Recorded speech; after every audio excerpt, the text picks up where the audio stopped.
Good afternoon, everyone. Today we are going to go through consumer behavior because according to our course outline, it is the area of coverage. And what we find in the consumer behavior, we packaged it in such a way that we're going to look at the customers, the buying process, or the consumer decision-making process, the factors that make customers to buy whatever they buy, the buying motives, the type of customers that we have out there. And then after that, we are going to look at segmentation, targeting, and positioning. Here, the emphasis is going to be on market segmentation concepts, benefits of segmentation, requirements for effective segmentation, and the process of market segmentation. Then after that, we'll look at targeting and positioning. When we come to the customer or the consumer, we all have behaviors that we exhibit when we go to the marketplace. According to Mahatma Gandhi, a visionary and a deep meaningful statement at Johannesburg, South Africa, that was made in 1890. He says that, or he said, because meaningful messages never die. And according to him, he said that a customer is the most important visitor on our premises. That is maybe in an organization, in a marketplace, in any business. And he also added on to say that he is not dependent on us. We are dependent on the customer, that is him. He is not an interruption on our work. He is the purpose of it and not an outsider on our premises. He is the part of it. We are not doing favor by serving him. He is doing us a favor by giving us the opportunity to do so. When you look at all of these words, it shows you that a customer is important. Remember, you cannot say that you're in a business alone. Those are very few businesses. Most of the businesses that we are running have competitors, meaning that by the time someone chooses to buy from you, he might have looked at other brands, but he chooses you. Therefore, you have to value them as they make choices of what to consume and from where. Though this statement was not made in the marketing concept, there is a lot of wisdom and insight into Mahatma's words. When we look at buyers today, customers and consumers, they differ. There are many times when people confuse buyers, consumers, and customers, but each of them has their own light. Buyers are people, or he's a person who buys goods either for resale or for use in production or for use of somebody else. Means that a buyer is not the final consumer. Two, a customer. A customer is a person who purchases a product or service either for his own consumption or for others. Again, when you look at a customer, this is someone who regularly buys a product or buys regularly from a particular shop, and term used to deal with situations where product cannot be directly consumed. However, we have a consumer, and this is the final consumer of a product or someone who finally uses a product as the end. Consumer behavior. Let us detail the consumer behavior. The consumer behaviors are the actions of consumers in the marketplace and underlying motives for those actions. People behave in a different way when they go to marketplaces.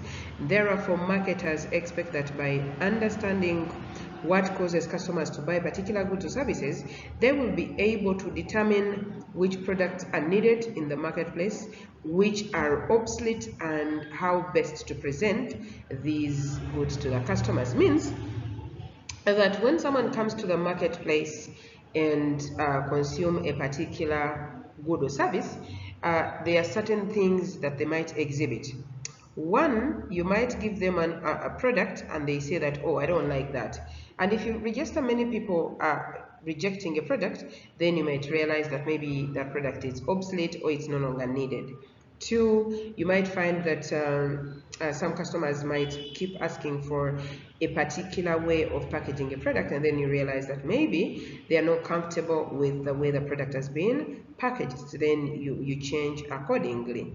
The study of consumer behavior is the study of how individuals make decisions to spend their valuable resources on consumption-related terms. In the words of Walter and Paul, consumer behavior is the process whereby individuals decide what, when, where, how, and from whom to purchase goods or services.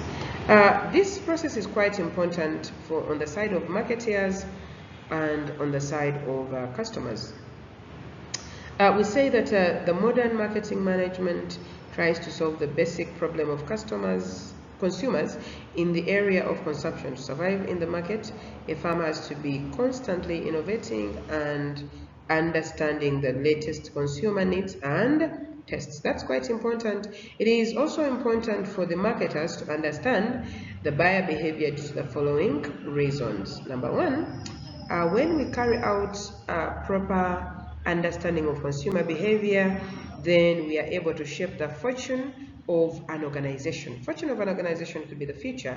We are able to produce exactly what is needed in the marketplace by our customers. Number two, once consumer behavior is well managed, then there is ease in regulating the consumption of goods, and thus having a stable economy flow in an organization. Number three, understanding or appreciation of consumer behavior leads to efficient utilization of resources, because you're going to produce what is needed by customers, and at the end of the day, you'll be making a profit of what you are putting out there.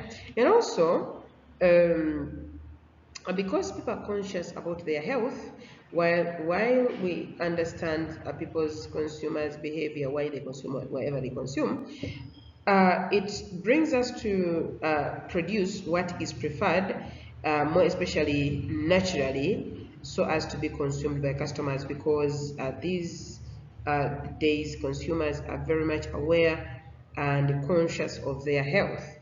So that one is also a concern if consumer behavior is off. And more to that, consumer behavior leads to an understanding of consumption and buying decisions by customers, and also it helps to formulate or in formulation of production policies, and also in understanding of the consumers as them. When people go to the marketplace, we've said that they exhibit some behaviors as they consume goods and services. And also, as we consume products, because we are also consumers, and in one way or another, we keep on consuming whatever we use.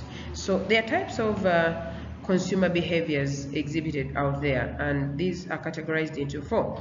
One, they are what we call complex buying behaviors. Here, the consumers go through complex buying behavior when they are highly involved in a purchase and aware of significant differences among brands. Consumers are highly involved when the product is expensive, take note of that, or when the product is not bought frequently or bought infrequently, risky and self-expensive. Here, consumers go through a rational, logical thinking process to collect as much information as possible about the available brands, and behavior exhibited while purchasing a car is an example of a complex consumer or buying behavior.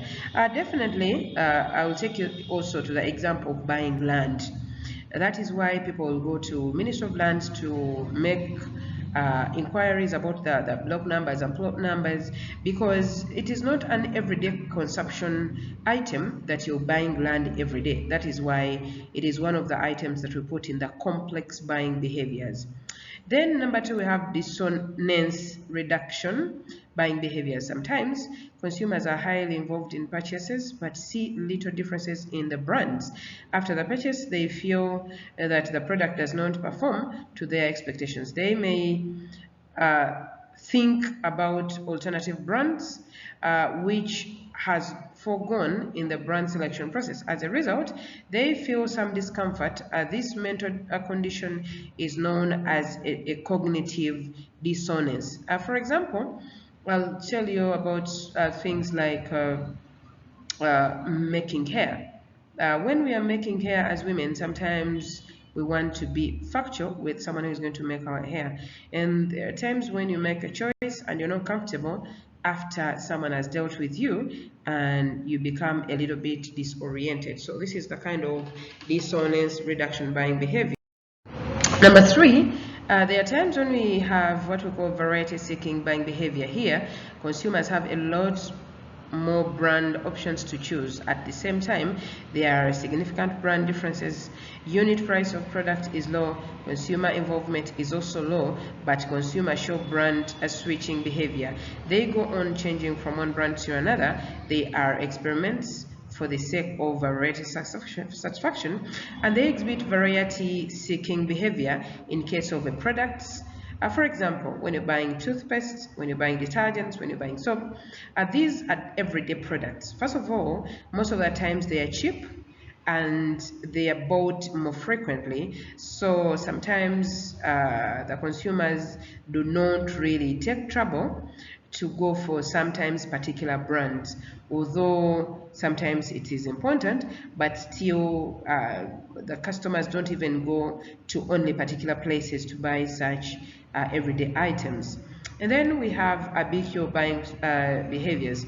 In this situation, customers or consumers buy their products on regular basis. Brand switching behavior is quite common here. Variations among brands are significant. Products are usually low priced. Gathering product knowledge is not so important. Customers or consumers show habitual buying behaviors in case of products like salt, matchboxes, name it. So those are the types of consumer behaviors exhibited in place. And there are quite a number of reasons as to why people buy what they buy, and these we call them the buying motives.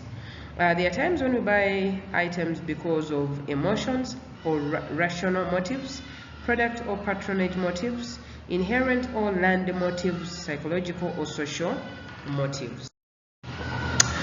When we use emotions to buy items, here a customer decides to buy without much logical thinking. His decision is said to be emotional. Emotional buying motives are the motives which are affected by the feelings of the heart. Emotional motives are of the following types. It could be because of the sex or romance motives. Fancy clothes, cosmetics, perfumes, name it, are in great demand on account of the instinct of sex or a desire to attract the opposite sex. And you realize that what men fancy is not what is fancied by women. 2, we can look at another emotional purchase as love of others, affection motive. This motive plays an important role or part when parents purchase all kinds of things for their children, like toys, name it, because you love them, protect them. Wise mothers give their family a nourishing, for example.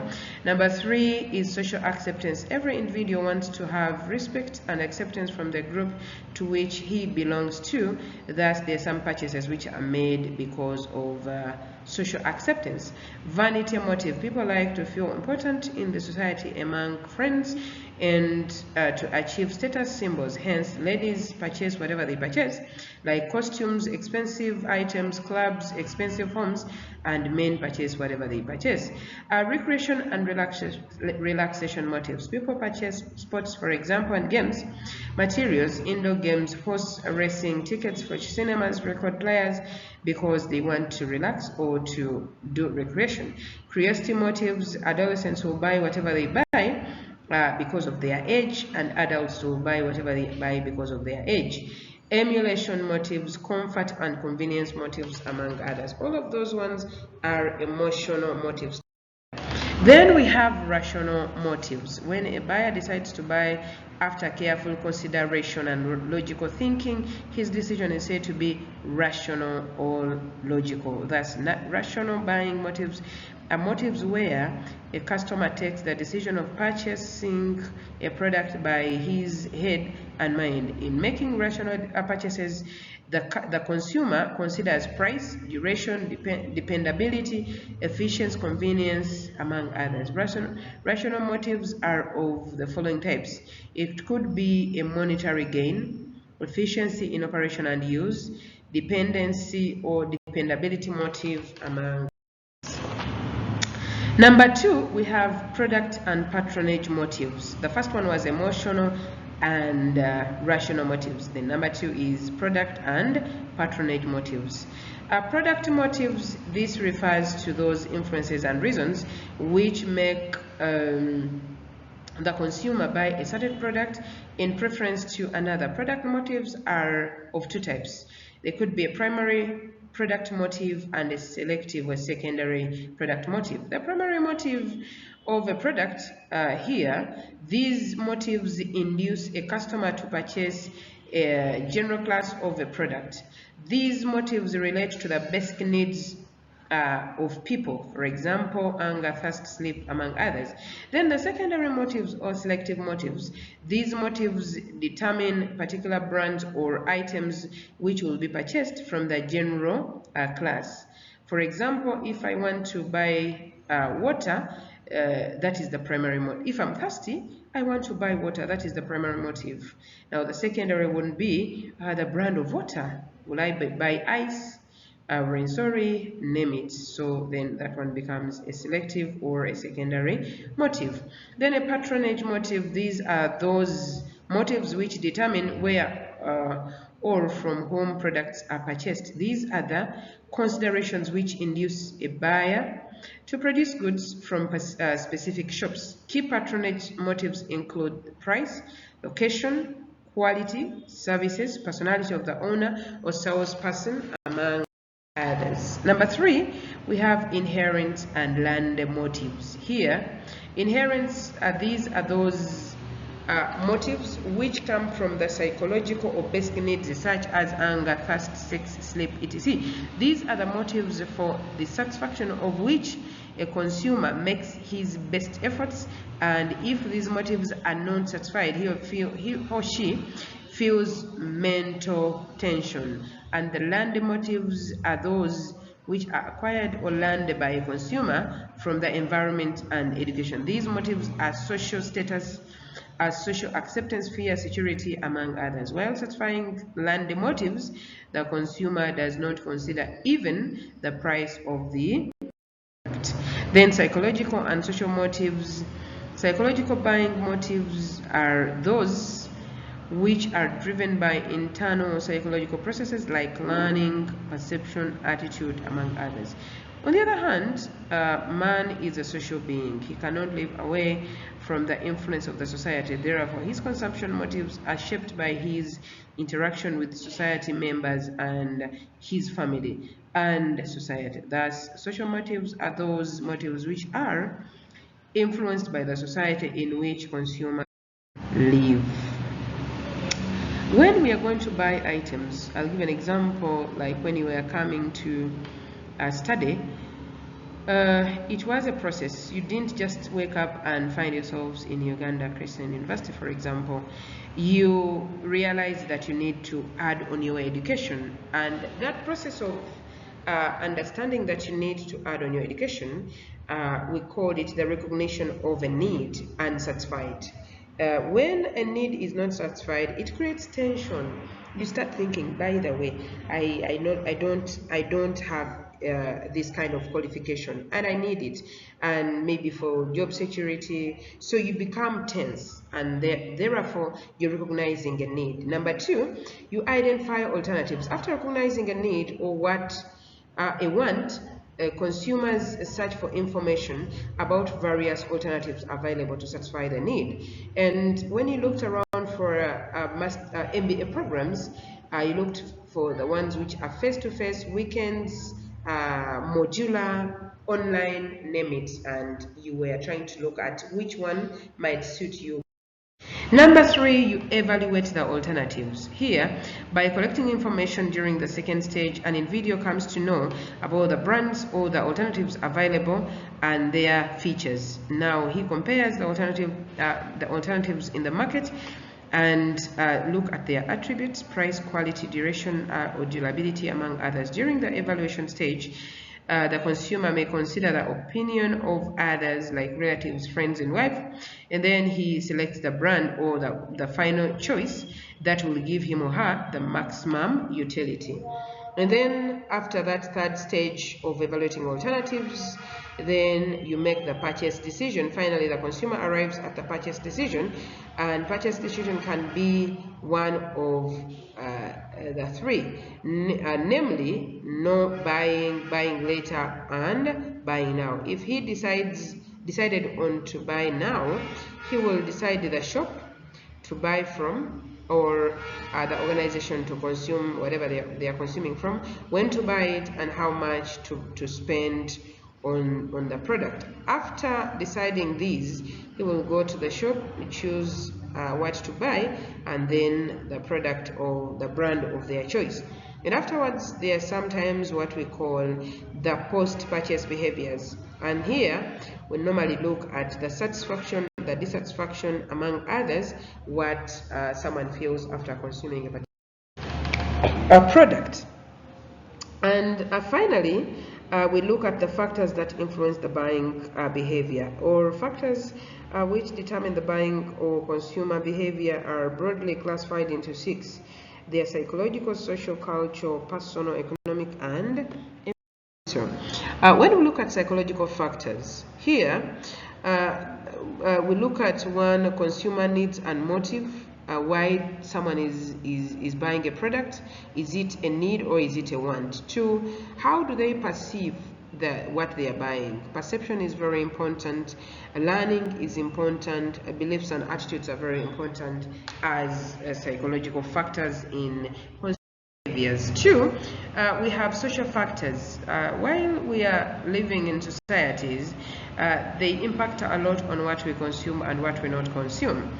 And here we have reference groups, we have role and status, and we have family. There are things we will buy and there are things we cannot buy because of 3, we have culture factors here. Culture shapes a lot what we buy. There are some things that we attach value on because of our beliefs and values. So we end up buying certain things and not buying certain things because of culture. We have subculture, we have social class, among others. Then personal factors also influence what we buy and what we do not buy. Among the personal factors, we have age, we have stages in the life cycle, we have occupation and economic status, we have lifestyle, we have personality, and we have self-image. All of these ones influence what we buy and what we do not buy. Then we have economic factors. Economic factors include the income levels, the family income, the income expectations, the savings, the liquidity position, and the consumer credit, among others, which also influence our consumer. And finally, we have the environmental factors. These include political situation, legal factors, technological factors, and ethical considerations, among others. And that is that as far as consumer behaviors are concerned. The next segment is we look at segmentation, positioning, and targeting. When we come to the marketplace, all organizations to survive must divide the market into so that they are able to focus on a particular segment in the market. This is done so that you're able to understand and fully satisfy your customers. So segmentation is the process of dividing the market on the basis of interest, need, motive of the customers or consumers. Market segmentation simply means dividing markets or grouping of customers. It refers to grouping of consumers according to such characteristics as income, age, education, gender, geographical location, among others. According to Philip Kotler, market segmentation is the subdividing of a market into homogeneous subsets of consumers, whereby any sect may conceivably be selected as a market segment or market target to be reached with a distinctive marketing mix. Characteristics for effective segmentation. One, the main purpose of market segmentation is to measure the changing patterns of customers. The size, profile, and other relevant characteristics of a market segment must be measurable. If your market segment cannot be measured, then it ceases to be a rightful segment. Two, a market segment has to be sustainable. This refers to the size of the market segmented market. Segments must be large enough to be profitable. Three, accessibility. The segment must be accessible, which means marketers must be able to reach the market segment at a lower. And four, the market segment should be large enough to be considered as separate market segments. Such segments must have individuality of their own, such that it leads to different segments. Then the segments which the company wishes to pursue must be auctionable, in the sense that there should be sufficient finance, personnel, and capability to take them, or hence, depending upon the reach of the company, the segments should be selected. Segmentation is required only if there are marked differences in the nature of demand. Nature of demand refers to the different quantities demanded by various segments. Each segmented market must exhibit difference in consumption rates from another segment. Apart from the above characteristics, the market segment must have a growth potential. It has to be profitable. It must carry no unusual risks and has competitors who do not fight directly with the product. Or what are some of the advantages of market segmentation? One, according to the on the side of the firm, market segmentation increases sales volumes, helps to win competitors, helps in decision making, preparation of effective marketing plan, understand the needs of customers, best use of resources, expand the markets, creates innovations, increases in market share, and leads to specialized marketing. On the other hand, on the side of the customers, it leads to customer orientation, quality product at reasonable prices, and also other benefits such as discounts and prices. Patterns of market segmentation. When marketeers are segmenting their markets, one, there are times when we have what we call undifferentiated marketing. Under this strategy, the producer or the marketer does not differentiate between different types of customers. One marketing mix is used for the whole market, for example, Pepsi.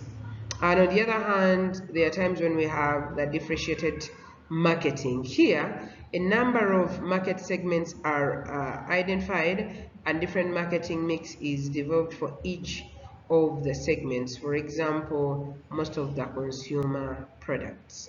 Then we have a concentrated marketing or market segmentation. It is concerned with the concentration of all marketing efforts on one selected segment within the total market. For example, it could be concentrated on a kids wear. Then we have customized or personalized marketing. In this case, firms view each customer as a separate segment and customized marketing programs to that individual specific requirements. For example, civil engineers design different houses for different customers, and that way they are using a customized or a personalized marketing segment. Basis for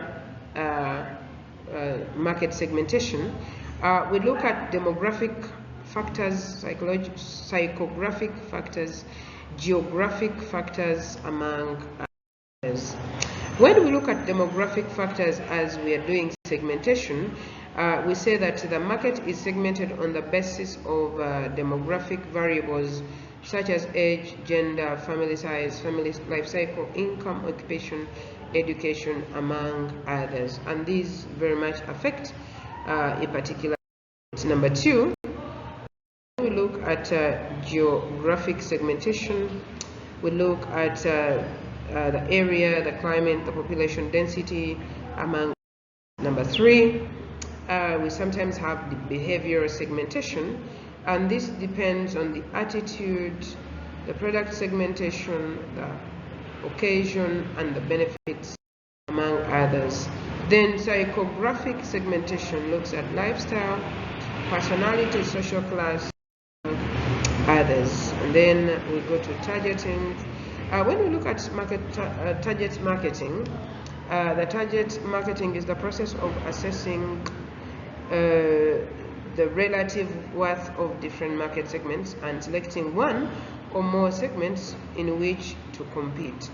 These become the target segments, and Titan is using the target marketing strategy very effectively. That is, German car manufacturer Mercedes-Benz target high status consumers with experience and prestigious motor cars. According to David Cravens and others, target marketing is a group of existing or potential customers within a particular product market towards which an organization directs its marketing efforts. There are quite a number of strategies that can be used when doing target marketing, and these include: 1, total market approach, where a company develops a single marketing mix and directs it to all the entire market for a particular product. 2, they can use the concentration approach. An organization directs its marketing efforts towards a single market segment through a single marketing mix. And multi-segment approach, an organization directs its marketing efforts at 2 or more segments by developing a marketing mix for each. There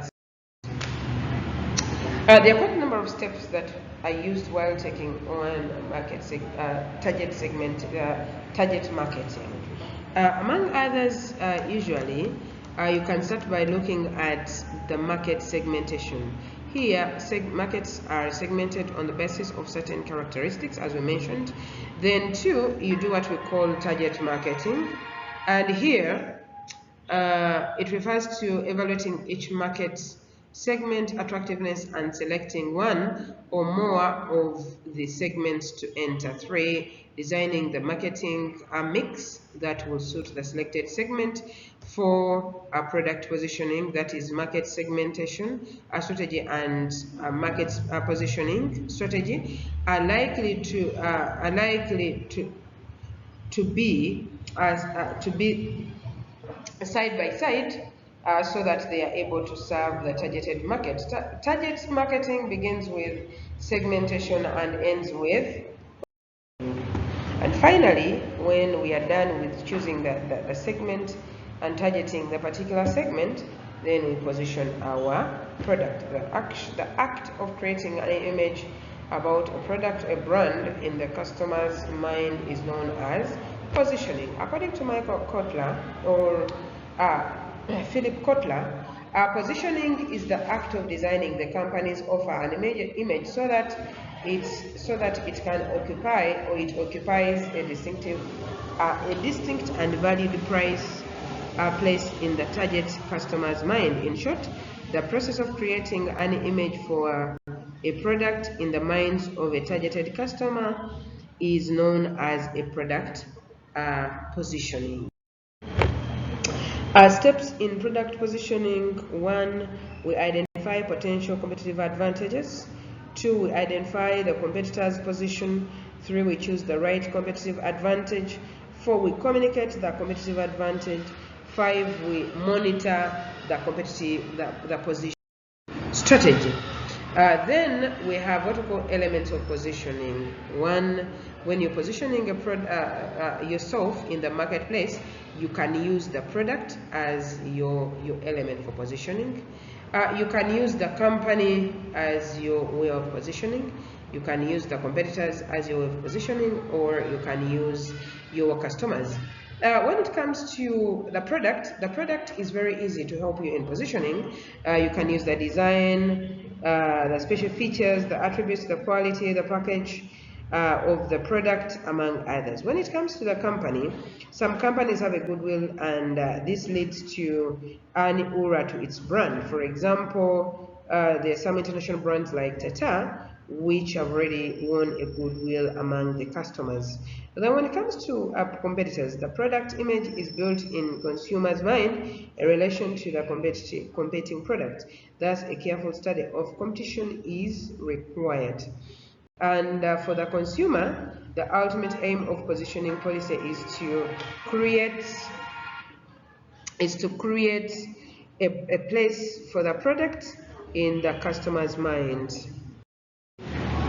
We have quite a number of techniques of product positioning, and positioning can be done by corporate identity, it can be done by brand endorsement, it can be done by product attributes and benefits, it can be done by occasion and time, it can be done by price and quality, and it can also be done by product category.